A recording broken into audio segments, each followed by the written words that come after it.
여러분이 참새보다도 귀하다 하십니다. 이것을 그냥 관념적으로만 들을 것이 아닙니다. 그때 당시는 이 미물인 참새도 우리가 어렸을 적도 그랬습니다만은 먹을 것이 없을 때 참새도 구워 먹고 했었습니다. 아마 가장 싸게 단백질을 섭취할 수 있는 방법 아니겠습니까? 어쨌든 미물이에요. 예수님께서 말씀하십니다. 참새 2마리가 한나사리온 작은 동전입니다. 팔리는 것이 아니냐. 그러나 너희 아버지께서 허락지 아니하시면 그 하나라도 땅에 떨어지지 아니하리라. 반대로 봅시다. 참새가 어쩌다 땅에 떨어진 일이 있어도 하나님께서 관계하에 계시고 거기는 이유가 있다 이거지요. 너희에게는 머리털까지 다 세신 바 되었나니 두려워하지 말라. 너희는 많은 참새보다 귀하니라. 참새보다 귀하다 그러셨습니다. 우리 기독신앙은 이 사실을 인식하고 있는지 결국은 이 문제입니다. 나는 하나님 아버지께서 나를 참새보다 귀히 여기시구나. 근데 과연 그러냐 이 말이에요. 그거 오늘 말씀드리겠습니다. 한번 곰곰이 생각해 보시기 바랍니다. 우리는 전지전능하신 하나님을 아버지로 모시고 삽니다. 아버지란 말은 구약에는 없는 말입니다. 하나님에 대해서 말이에요. 예수님으로 비로소 우리가 들을 수 있는 말입니다. 이 세상 만사가 하나님 소관이에요. 참새도 하나님 소관이다. 이건 하물며 너희겠느냐. 사실 여기서 다 끝난 일 아니겠습니까? 우리가 그걸 미처 이해를 못한다 할지라도 말이지요. 고민스러울 것이 무엇이 있습니까? 우리나라가요 잘 삽니다. 지금 시대는요. 우리가 사는 이 시대는 최소한의 생존을 보장합니다. 그러면은 우리는 무엇을 추구해야 하겠습니까? 우리의 근심, 두려움은요. 하나님께서 아버지시란 사실을 인식하지 못하기 있기 때문에 있는 거예요. 예수님의 복음은 바로 이걸 말합니다. 다른 무엇도 아니에요. 하나님께서 아버지시란 사실을 기노스코 깨닫는 것, 깊이 아는 거예요. 깨닫든 깊이 알아야 내 삶에서 그것을 그대로 적용해가며 살 수 있지 않겠습니까? 이게 바로 바실레이아 투 데우, 하나님 나라, 천국이란 말의 의미입니다. 다른 누구도 아니고 하나님께서 우리 아버지십니다. 그러면 우리는 아버지를 마음에 그리며 그냥 열심히 살면 충분해요. 삶 그 자체입니다. 우리가 할 일은 지금 마땅히 해야 할 그 일을 하는 것뿐입니다.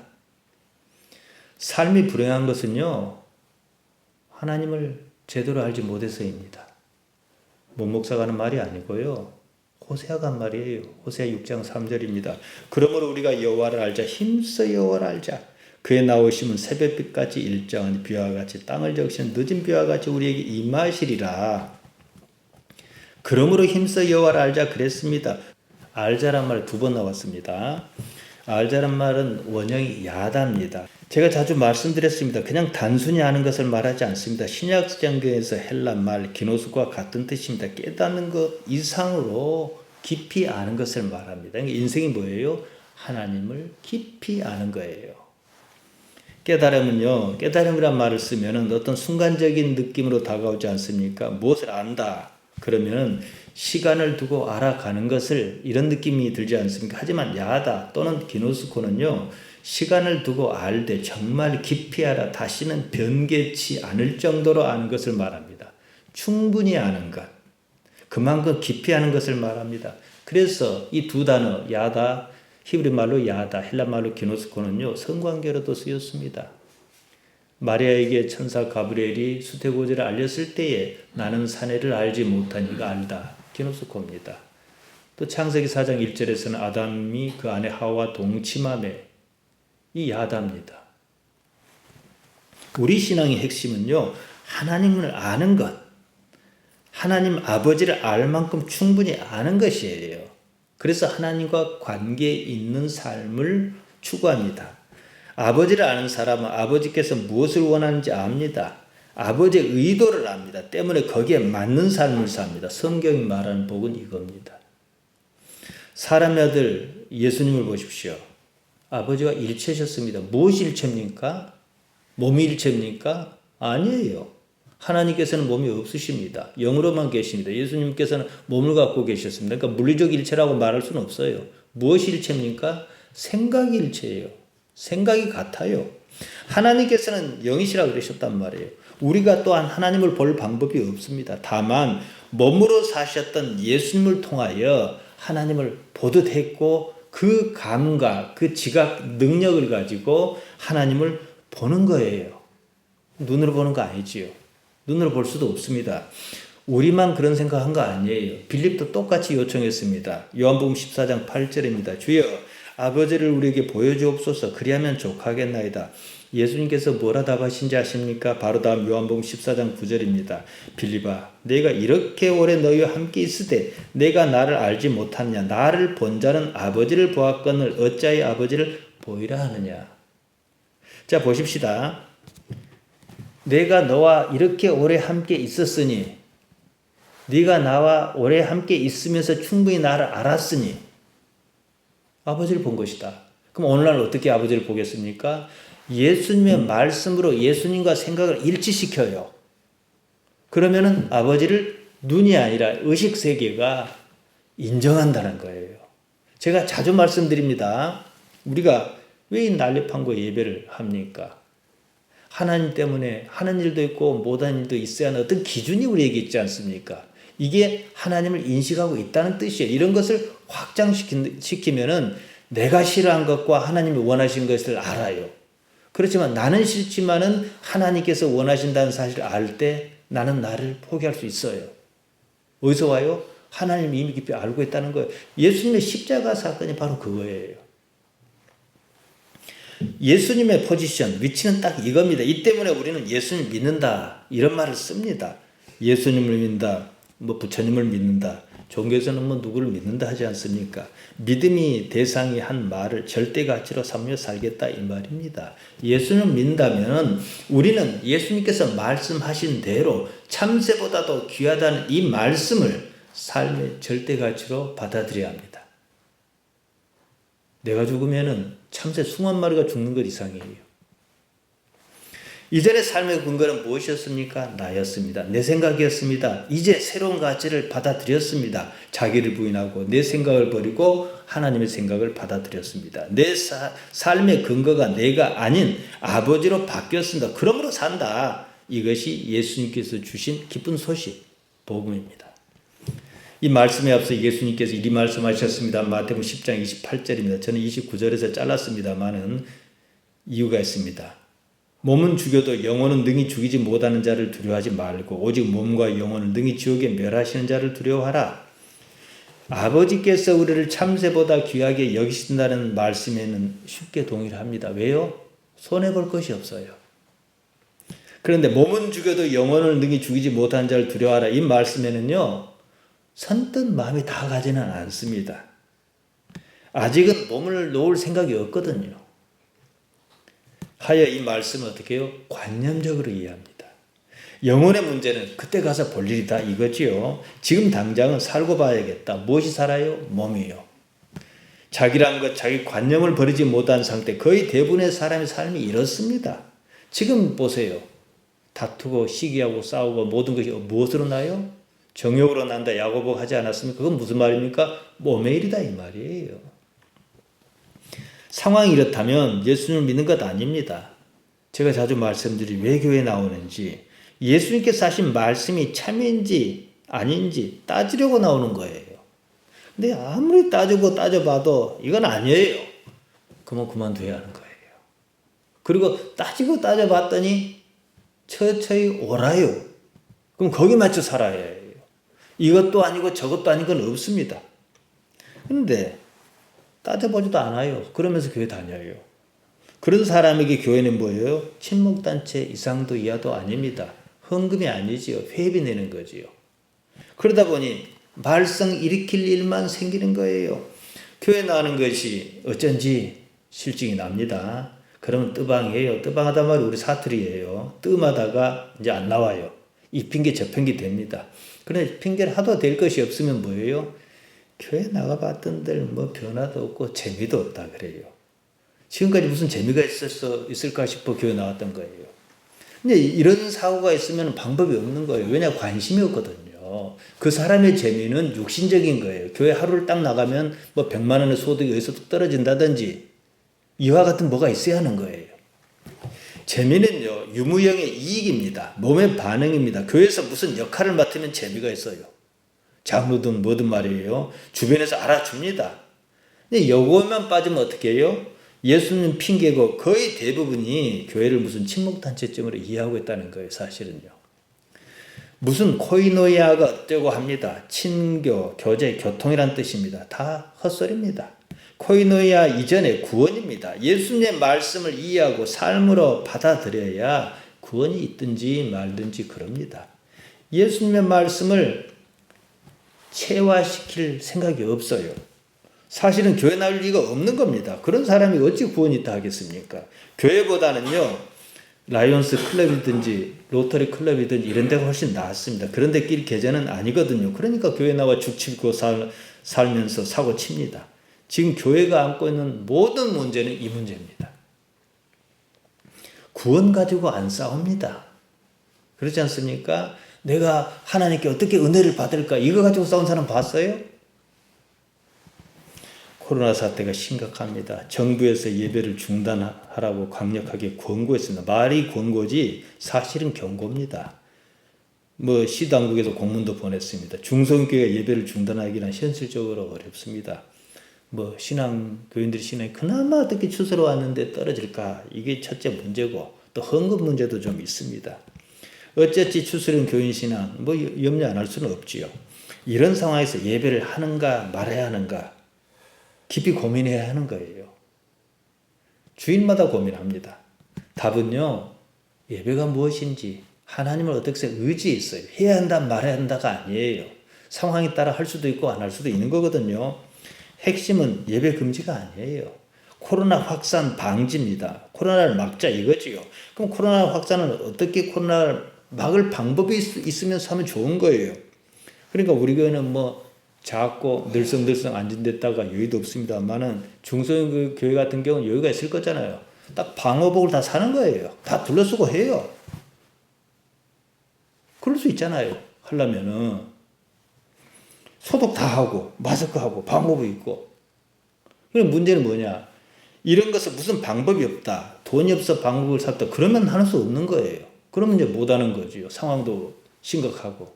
그러면 이제 다른 방법이 있는지는 모르겠지만 그걸 찾아야겠지요.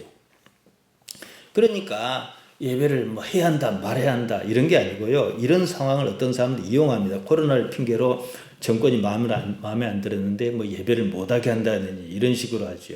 의도가 불량합니다. 예배는요, 처음부터 끝까지 하나님께 드리는 겁니다. 예배는 어떤 경우로도요, 집회 용도로 사용할 수도 없고요, 쟁점할 수도 없습니다. 하나님만 있어야 해요. 교회란 무엇인가? 첨답 위에 십자가를 매달면 교회일까요? 강단에 십자가를 치고 불상을 갖다 놓으면 절일까요? 겉보기로는 그렇습니다. 십자가나 불상을 아이콘입니다. 우리말로 성상이라죠. 무엇을 가리키는 상징입니다. 껍데기 모양이 아니라 그 내면이 가리키고 있는 그거예요. 우리가 그림을 그리고 사진을 찍지 않습니까? 처음에 그림은요, 용도가 지금 예술작품 그런 거 아니에요. 사진 찍을 방법이 없으니까 그대로 그렸어요. 초상화도 그렇게 그렸던 거고. 근데 이게 점점 발전을 했지요. 사진도 그래요. 사진을 그냥 찍는데 왜 작품이라 그럽니까? 그냥 찍은 사진하고 또 기념사진하고 또 달라요. 뭐가 있으니까 작품이라고 그런 거예요. 그림이 처음에는 보는 그대로 그런 게 목적이었는데 화살을 그렸고 말을 그렸습니다. 나중에 거기다 의미를 담았습니다. 말로 설명할 수 없는 많은 이야기를 담았습니다. 단지 눈에 보이는 사실을 표현한 것만이 아닙니다. 그러면서 예술이라는 이름을 가졌지요. 사진도 마찬가지입니다. 있는 것을 찍어요. 기계를 통하여 볼 수 있는 것, 보고 싶은 것을 봅니다. 장면에 무엇인가 의미가 담길 때 예술이라 그러지요. 그러니까 그림이든 사진이든 피사체를 나타내지만 않는다는 거예요. 예술이라는 말이 들면요, 숨은 이야기, 이면의 세계를 품고 있다는 거예요. 어떤 정신 세계를 담아내지 못한 그림이 있어요. 잘 그린 그렸어요. 그런 그림 뭐라고 합니까? 이발소 그림이라고 그러죠. 혼이 없어요. 십자가는 이면 세계를 강력하게 암시하는 게 있어요. 여기서 그걸 발견 못하면은 아무것도 아니에요. 이 간판 아니거든요. 약국 간판은 이제 완전히 위아래가 똑같은 십자가 모양 아닙니까? 요새는 안 씁니다. 옛날 여관 마크는 그 온천 기몰 모락모락 올라가는 마크 아닙니까?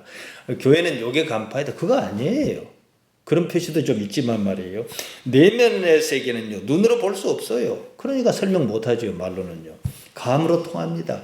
들을 게 있는 자가 듣고 볼 수 있는 자가 봅니다. 십자가를 올려다 봤어요. 예수님의 죽음이 보입니다.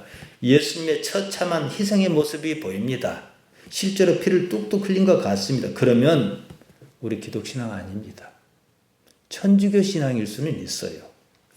미켈란젤로라는 유명한 화가가 있지 않습니까? 피에타가 있어요. 마리아가 십자가에 매달려 죽으신 예수님을 이제 끌어내려서 무릎에 안고 슬퍼하는 표현을 정말로 처연하게 그것을 묘사했는데 그거 뭡니까? 완전히 천주교 신앙입니다.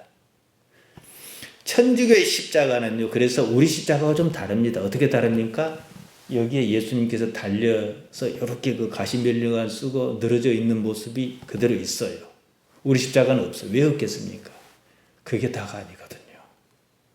예수님께서 고난받으셨다는 사실, 십자가에 처형 당하셨다는 사실은 맞지만 그 깊이 내면 세계의 것. 그래서 제가 사진과 그림을 말씀드렸습니다.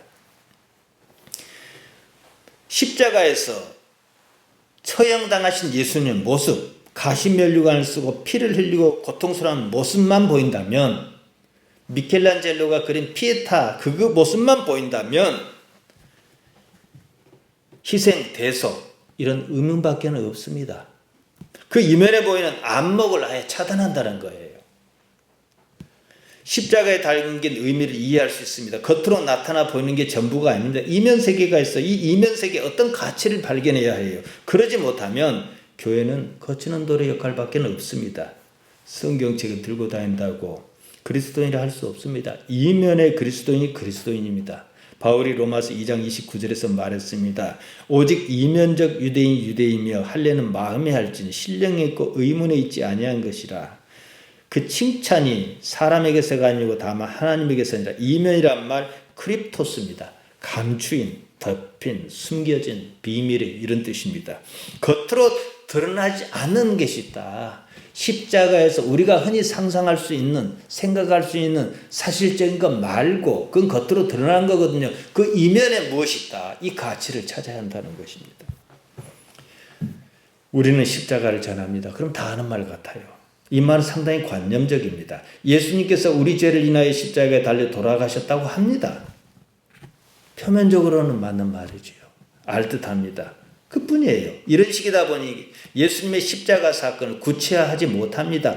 현실 세계, 내가 사는 현실 세계에서 능력으로 나타나지 않습니다. 그리스도인이란 특별한 내면적 가치를 지닌 사람입니다. 바울이 말한 대로 하면 이면적 가치를 지닌 사람이란 거지요. 하나님께서 아버지시란 사실에요, 목숨 건 사람이에요. 아버지가 어떤 사람입니까? 아버지가 무엇하는 사람입니까? 보호자입니다. 식소를 책임진 사람입니다. 하나님께서 아버지시란 사실에 가치를 둔 사람이 아니면 그리스도인이 아니에요. 예수님을 믿는다는 것이 도대체 무엇입니까? 삶의 가치입니다. 이 세상에 살 때 세상을 사는 근거가 달라요. 하나님이란 거예요. 살고 죽는 건 중요하지 않아요. 그건 몸의 일입니다. 나의 정체와는 상관이 없어요. 예수님을 믿는다는 것은요, 예수님께서 삶에서 보여주신 인격을 믿는다는 뜻입니다. 말씀에도 인격이 있으니까요. 우리 신앙의 대상은 하나님이셔요. 엄밀히 말씀드리면요, 예수님이 아닙니다. 하나님이십니다.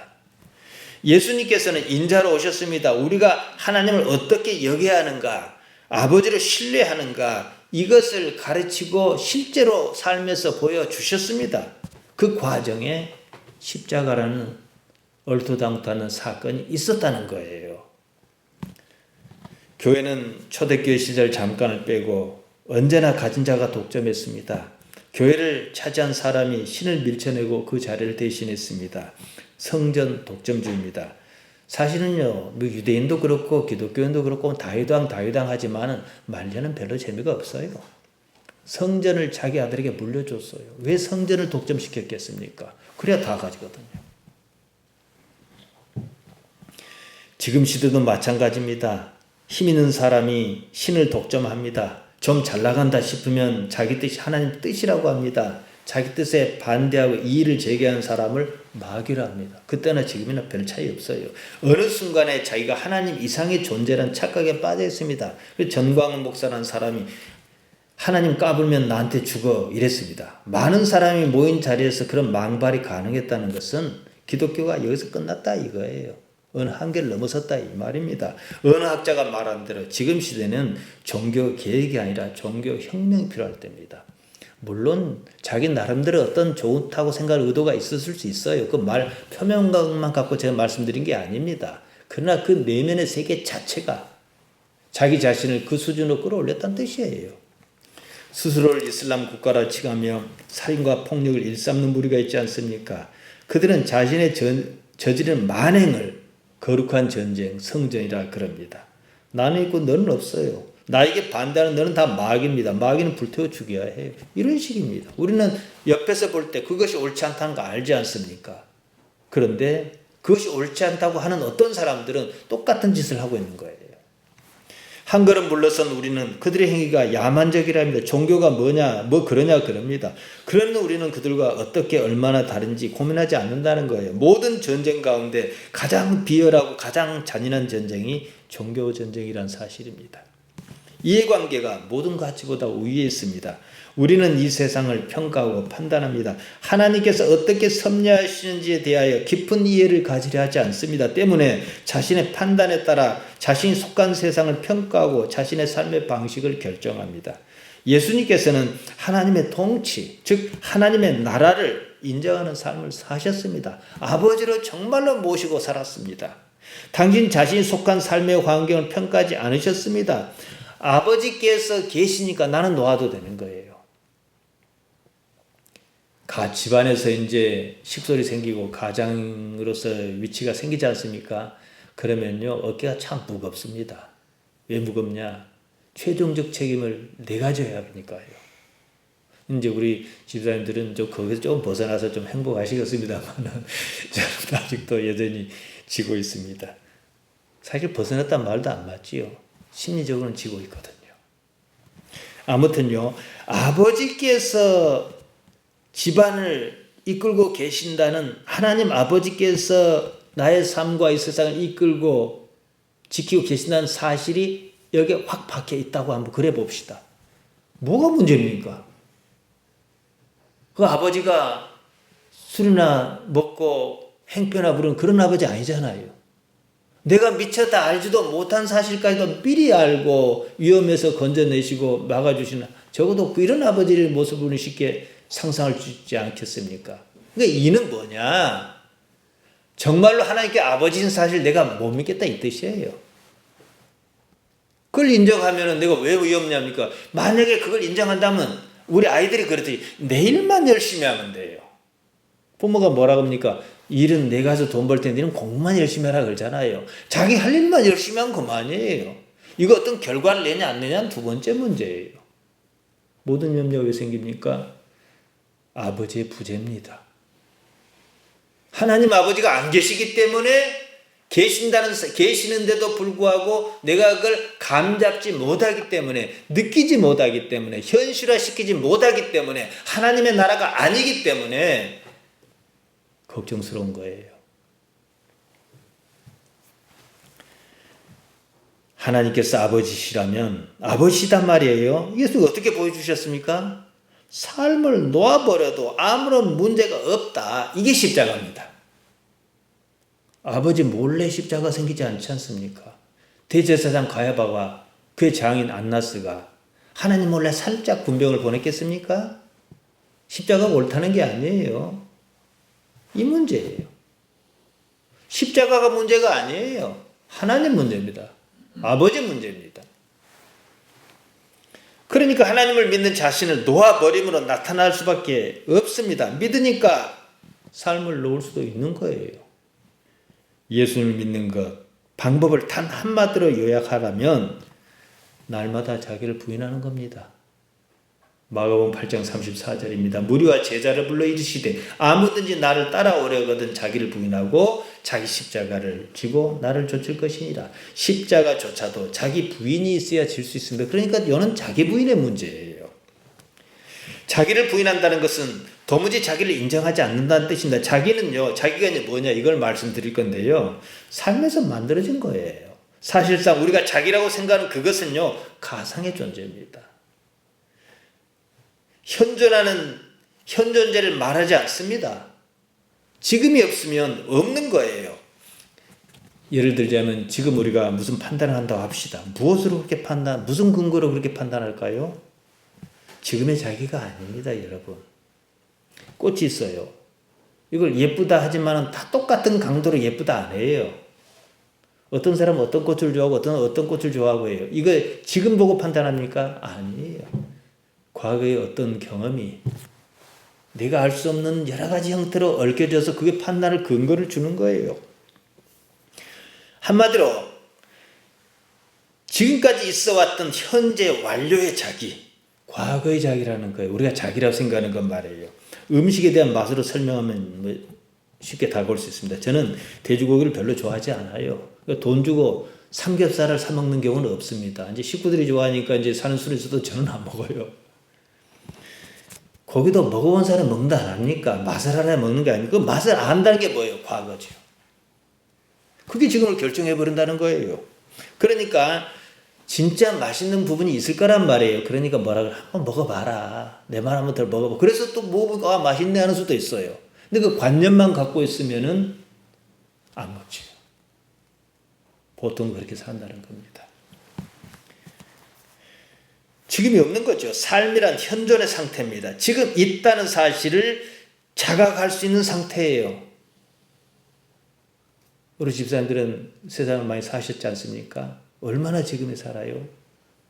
아닙니다. 우리 의식이 이상하게 옛날로 끌고 가버려요. 꿈과 같아요. 지금 있어야 실존입니다. 실제로 살아있는 겁니다. 현존이라 지금 살아있습니다. 바로 그것이 하는데 대개는 그러지 못합니다. 자기 경험이라 부르는 과거입니다. 현존이 아니에요. 한마디로 과거가 지금을 생각하고 판단합니다.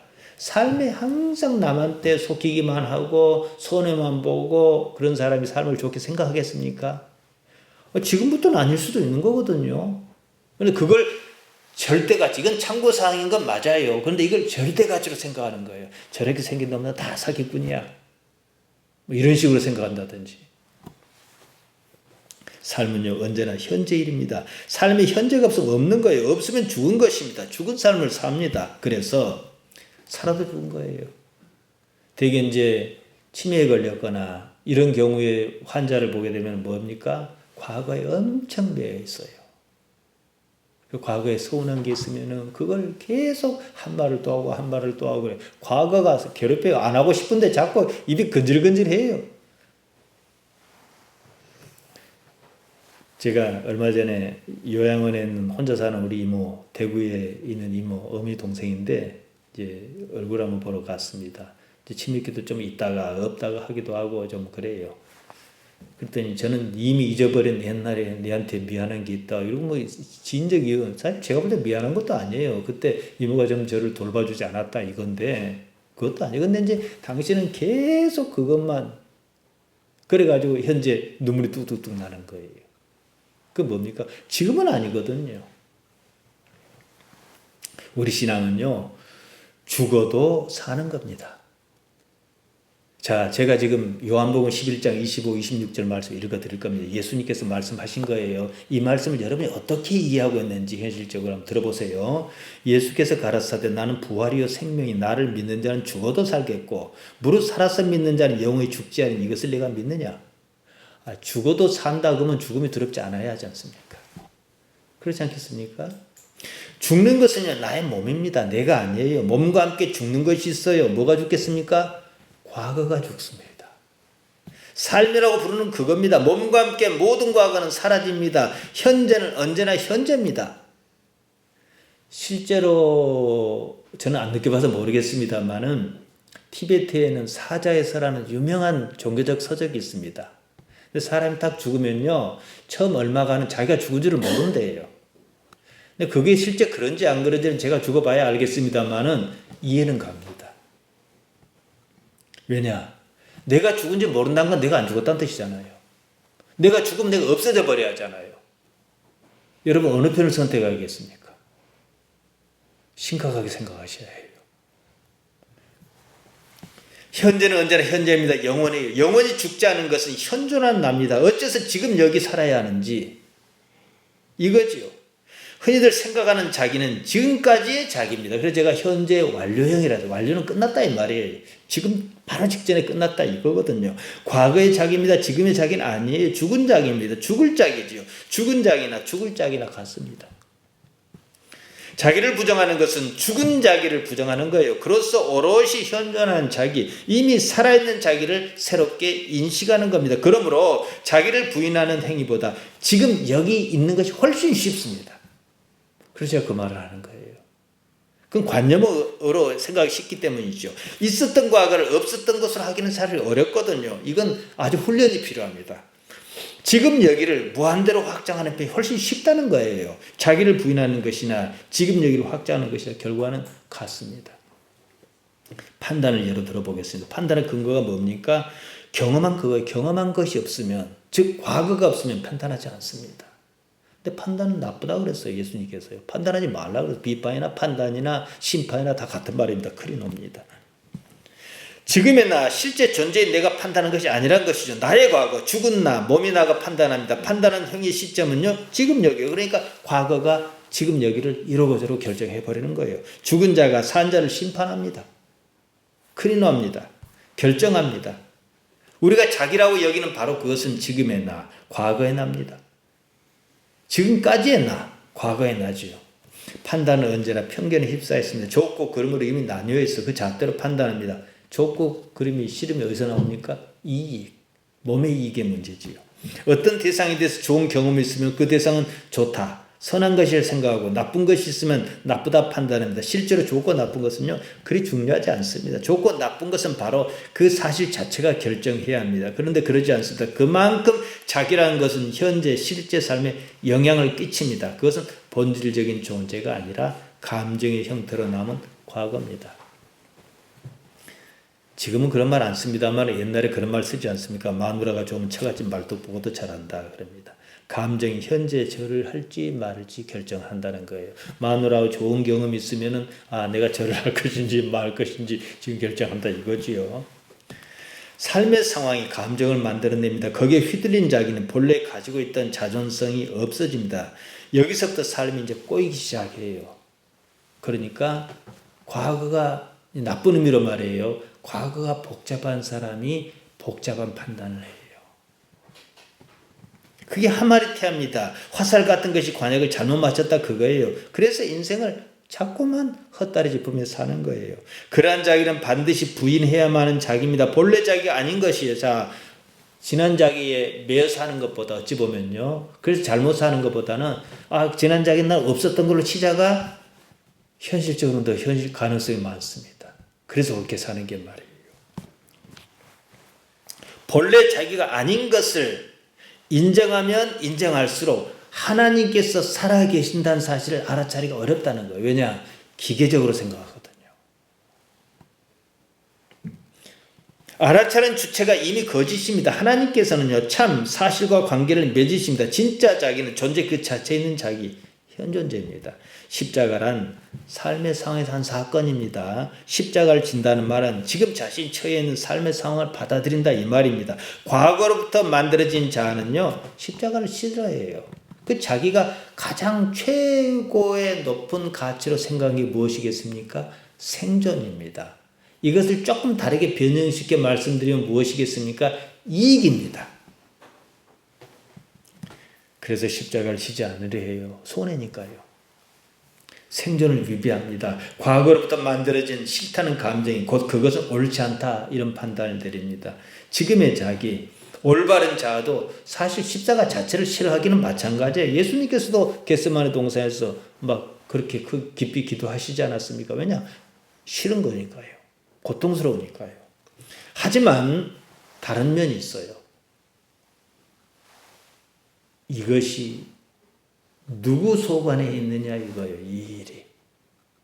하나님 아버지의 속 안에 있으면 또 하나님 아버지의 속 안에 있으면서 그 주체인 아버지께서 이것을 그래도 좋다라고 허락지 아니하시면 어떻게 해요? 지지요. 이 문제예요. 십자가라고 하는 현실적 상황이 중에 누구냐? 이 문제로 접근합니다. 이것은 다른 가치보다 우위에 있습니다. 거기서 이야기가 달라집니다. 우리가 처해 있는 지금 이 현실의 삶이 하나님 것이라는 사실을 안다면 그는 이 삶을 함부로 살지 않을 겁니다. 누가 교회에 열심히 나옵니까? 예를 들자면 우리가 보이는 걸로 단편적으로 하죠. 신앙심 좋은 사람 아닙니까? 신앙심 안 좋은 사람 교회 열심히 나올 수 있겠어요? 그걸 조금 더 세분화시키면 어떻게 하겠습니까? 하나님께서 살아계신다는 사실을 인정하는 사람이 삶을 거기에 맞춰서 삽니다. 하나님께서 살아계신지 안 계신지 뭐 그러든지 저러든지 이런 사람은 소홀할 수밖에 없죠. 그 사람은 교회 다니는 게 뭡니까? 혹시 있을지도 모를 지옥에 안 가려고 보험 드는 거예요. 그 보험료를 많이 내지 않습니까? 그 보험료를 뭐라고 합니까? 헌금이다 그런 거예요. 그래서 보험회사가 얼마나 나쁩니까? 사고 나면 안 돌려줍니다. 아무런 잘못도 없는 예수님께서도 십자가를 지기 싫어하셨습니다. 그래서 겟세마네 동산에서 기도하셨습니다. 십자가 지는 것이 좋으셨다면 왜 기도해요? 그냥 지실 일이지 말이에요. 하지만 받아들이셨습니다. 당신께서 싫어하시는 것과 별개로 현재를 부정할 수 없으셨습니다. 하나님 때문에 말이죠. 우리는 습관적으로 우리가 싫어하는 것은 나쁜 것, 옳지 않은 것이란 판단에 익숙해 있습니다. 그래서 더욱더 십자가가 필요한 것인지도 모릅니다. 자기 감정을 구분해내기 위해서예요. 우리가 좋아하고 싫어하는 감정과 상관없이 옳은 것은 옳고 옳지 않은 것은 옳지 않습니다. 우리가 싫어하는 것이 할지라도 옳은 것이 있어요. 그럼 마땅히 받아들입니다. 공부하는 게 뭐 좋아요? 뭐가 재밌어요? 그러나 이게 옳고 방법이니까 하는 거예요. 마찬가지예요. 그러나 거기에 대한 내가 왜 이것을 해야 하는가가 분명한 사람은 이게 뭐가 보이는 사람은 똑같은 싫은 것도 감당해낼 수가 있는 거예요. 그래서 뭐 목적이 이끄는 삶이고 어쩌고 저쩌고 이런 소리가 나오는 거예요. 삶은 옳은 것입니다. 하나님께서 만드신 것이기 때문이다. 지금 제가 하는 이 행위가 하나님께서 좋게 여기신다는 생각이 문목사에 있다면 잘하겠지요. 근데 지금 이래 봤자 뭐 하나님께서 계신지 어쩐지 모르겠다 그러면 이제 호랭이가 담배 피던 시절 얘기 한 자리라고 말겠지요. 이 문제입니다. 근데 우리 삶 전반이 그렇다는 거예요. 하나님 소관이라는 것이죠.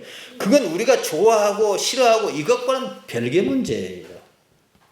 십자가를 피하는 일, 우리 자신이 결정할 문제가 하나님께서 결정하시는 문제입니다. 삶이기 때문입니다. 우리 그럴 능력이 있느냐 없느냐와 상관이 없습니다. 예수님께서 그러셨습니다. 그걸 보여주셨고 우리에게도 그것을 요구하신 거예요. 그래서 당신을 따르려면 어떻게 해요? 자기를 부인하라는 거예요.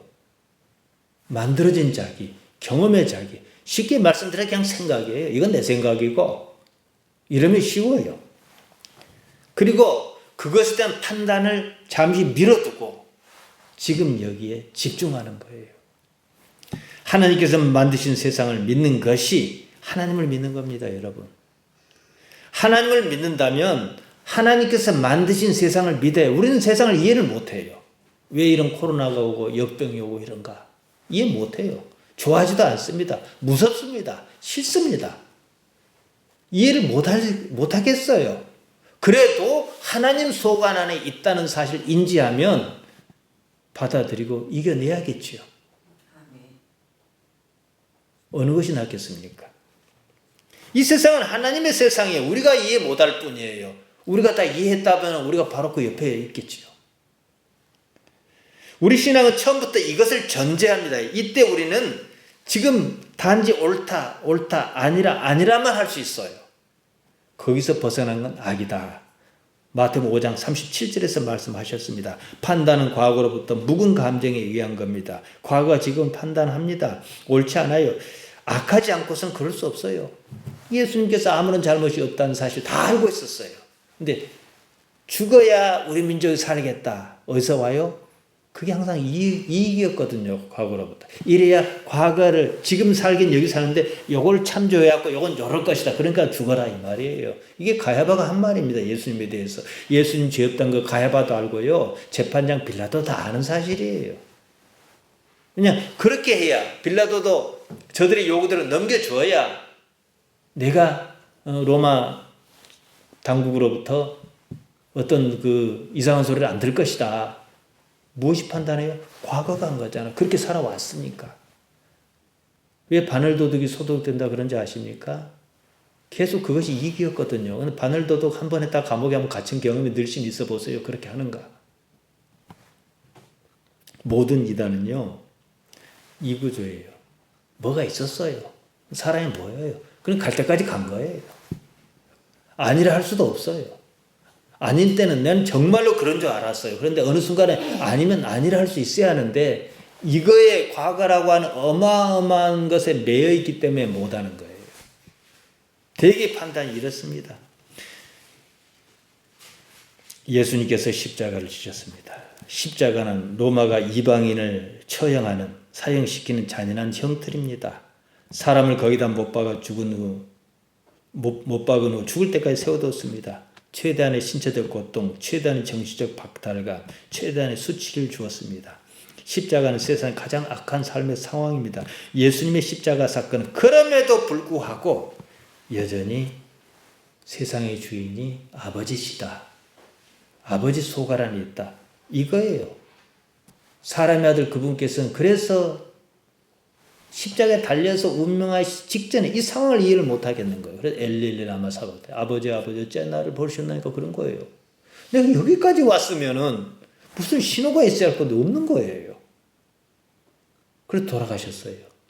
받아들여서 그 잠깐의 순간에 다 이루었다 하신 말씀으로 보아 그 부분을 이해하셨는지 어쨌든 받아들이셨어요.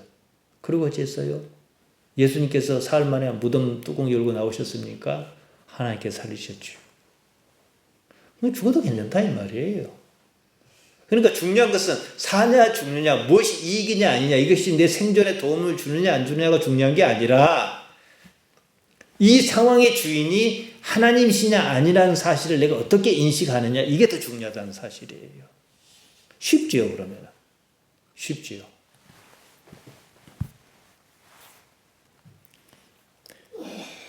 예수님께서는 겟세마네 동산에서 하나님의 의지에 굴복하셨습니다. 왜 굴복하셨어요?